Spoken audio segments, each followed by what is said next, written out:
Hey, what's going on YouTube? Typical Tour Reviews back with another video, a little something different, this time video game related. I did two Funko videos back to back, so now I'm going to do something for maybe some of my other viewers that like the video game stuff.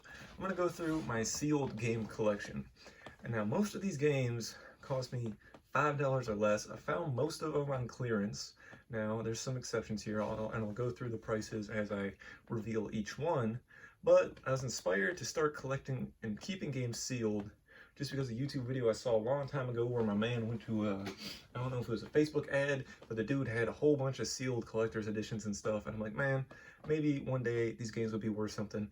Obviously, nowadays they make games in the tens, hundreds of thousands, depending on the game, so it's a lot easier to find sealed copies, but I get them so cheap that I figured, why open them? A lot of these games I already played, or I could play them on Game Pass or something like that, and so I love to just pick up cheap games whenever I can. Again, some of them I paid a little bit more, and I'll explain that as we go through, but just jumping right into it, we got some Switch games here. These ones, Trine 4, The Nightmare Prince, Titan Quest, and Sign More at EX, those were all $4 a piece. I got those on clearance at Walmart. Pretty much 90% of these are from Walmart clearance. And a couple days later, I found Aladdin and Lion King for $5 on clearance as well. Now these ones I did not get on clearance, which shouldn't be surprising, but I did get them on sale, and I just haven't gotten around to playing them yet. So these 5 Switch games probably won't stay sealed forever, but they are sealed right now because I figured, why open them unless I'm ready to play them? Because I can also get more if I go to sell them. So we got Mario Odyssey, Pikmin 3, Yoshi's Crafted World, Paper Mario Origami King, and then I picked up a copy of Super Mario 3D All-Stars for, I got this one for 30% off. I figured it's finally out of production. There's still a ton of stock in stores, but once it goes and sells through, that one might have some actual value down the road. So that's probably the only Switch game that I've actually paid a lot of money for collection purposes. These other 4 I had every intent to play, I just haven't got to them yet. Alright, then we got Xbox One, my main kind of collection here, the main system I play on. We got Far Cry Primal. I think I paid like $9 for that on clearance. Recent pickup, which I'm realizing now, I don't know if the case is like crushed or something now that I'm looking at it. I was wondering why it was bowed out, but it seems like it might have been like damaged. Overcooked All You Can Eat. I didn't realize this is a Series X only game. It's kind of dumb. I don't know why they couldn't have made a hard copy for Xbox One, but that was $10 on clearance. That was a recent acquisition. We got Wolfenstein Youngblood Deluxe Edition. Played it on Game Pass, but this was $5 on clearance. Kingdom Come Deliverance. I got this one at Target on clearance for $5, and I actually got it not too long after it came out. This was one that I probably should have sold right away because I don't see it holding its value that well. Just kind of a Skyrim-esque game, but maybe down the road, and like I said, for $5, can't go wrong. And I think it's still on Game Pass. This one I literally just bought for $5 at a flea market, Shadow the Tomb Raider. Pretty fun game. I wish it was the edition that had all the DLC, but for $5, you know, again, I'll just keep that one sealed. Pretty recently, finally, Walmart put GTA 5 on Xbox 360 on clearance for $5. It does have the new security tag on it, which is kind of interesting, unless that's just a really old one, and that's how long it's been there. Look at that, discs made in Germany, packaged in the USA. That's kind of weird. Most games are usually discs made in Mexico. But GTA 5, pretty cool.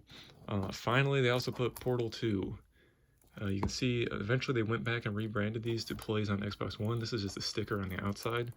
Unfortunately, it's Platinum Hits, but this is an amazing game, especially if you have a friend that will play it with you for co-op. I would like to find a non-Platinum Hits version, but for $5, I was definitely going to pick that up for the collection. Then we have NBA 2K18, another $5 clearance find. It's the last year for 2K18 on Xbox 360, so it's worth about $20-25. I figured it might go up in value just based on like previous titles that have been last year's, like NCAA 14 is worth insane money. I think College Hoops 2K8 or something is worth crazy money, so I figured that's why I picked that one up. This game here, The Evil Within, I actually found this at a thrift store. I think it was $3. Evil Within on PS3, pretty fun game. Very similar to like Resident Evil 4. I already played it, so definitely nice to have it sealed. And I don't have a PS3 anyway, so I couldn't play it. We got Shadow of the Miniature, Shadow of the Colossus. I got this as a gift, never got around to playing it. It's actually gone up in value. I don't plan on selling it, but it's a great game to have. I hear it's a really good game. That's why I wanted it, of course. I just haven't had the time to get to it. Then we got a lot of junkier games here, but again, they were $5, so I couldn't pass them up. Fast and Furious Crossroads. I had plans to play it. I probably should have sold it when it was still worth like 25 bucks. But here it is, $5. Super Bomberman R was a Target clearance find for $6. Another one that I could have sold it at the time for like 25, but this is one that might actually end up being worth some money down the road, even though it's not a PlayStation exclusive. Days Gone, picked it up for $5. I actually have a copy that I bought used at GameStop, so that's why I just kept this one sealed. Then we have Ghostbusters, video game remastered. We got 2 copies here. Again, they were both $5 at Walmart clearance. I bought one to play and one to keep sealed, although I don't envision it ever really being worth too much. And as you can see, I never got around to playing it. I figured maybe it would have been just kind of a casual game. I just wanted like, oh, it's a movie spin-off game, so it should have simple controls and stuff. But I just have so many games that I never got around to playing that. Excuse me. And we got Far Cry 5, another game. I don't really see it being worth a whole lot, but for $5, it's fine, and I already played it on Xbox One. Kingdoms of Amalur Re-Reckoning. I was very surprised to see this one on clearance for $5. It literally had come out like 2 months earlier. The first game was like a big old flop, and then they remade it, and the remake didn't do too well, again, because not a lot of people knew about the original game. So I picked up, I think one of these I sold right back when I got it for like 30 bucks, and then I just kept a copy just because it's kind of a unique, probably a pretty short run game too. That might be worth something eventually. And then I found this guy again at Walmart for $5, this time on the PS4, which is great because I could play this one and I don't have to open my Switch version, but still haven't gotten around to it. Then we got Immortals Phoenix Rising for PS5. This one was $10. I just recently got this. Not sure if I want to dive into it. I heard it's like Breath of the Wild, which means it's probably a pretty long game, and I have so many other games that I don't like jumping into these long open worlds, but wasn't going to pass on it for $10. And then finally got a couple of really neat collector's editions. I got this Final Fantasy 15 Deluxe edition with a really neat steelbook. I got this on a Black Friday at Mayer. They were 2 for $20, and this was one of the games. I've had it for about 2 years now, and again, that's where that video of that guy with all his sealed collector's editions kind of inspired me when I picked that up. I also got Life is Strange Before the Storm limited edition, also from Mayer on that same Black Friday, 2 for $20. Pretty cool big box limited edition. Not really worth much right now, but maybe one day down the road. And last but not least, we got PS4 Yakuza Like a Dragon. That's the Daiichi Steelbook Edition. They had the regular game for $10 on clearance, and right behind it, they had one copy of the Steelbook Edition also on clearance for $10.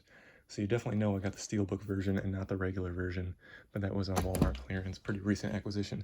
So that's it. I know it's a long, lengthy video. I'll probably put a little thing at the beginning that you could like put it on 1.25 speed or something. Let me know if you guys collect sealed games. Like I said, a lot of them, the only reason I have them is because they were on clearance, or I just haven't got to them yet. And it's just kind of a gamble, you know, will they be worth something one day? Maybe not. The market would probably be flooded, but maybe some of those more limited run games, which I don't have. But that's it. Let me know what you think. Tell me down below what's your favorite game that I showed off today. Let me know if you have any of the games that I have here, any games you think I should open up and play, and any games that you think might be worth something down the road. So comment that down below, like the video if you liked it, and subscribe, hopefully, for more content in the future. This will probably be the last video for a while, though. But yeah, just go ahead and subscribe if you really want to, and hopefully I'll be able to make some more content for you guys. So as always, thanks for watching, and I'll see you whenever I make another video.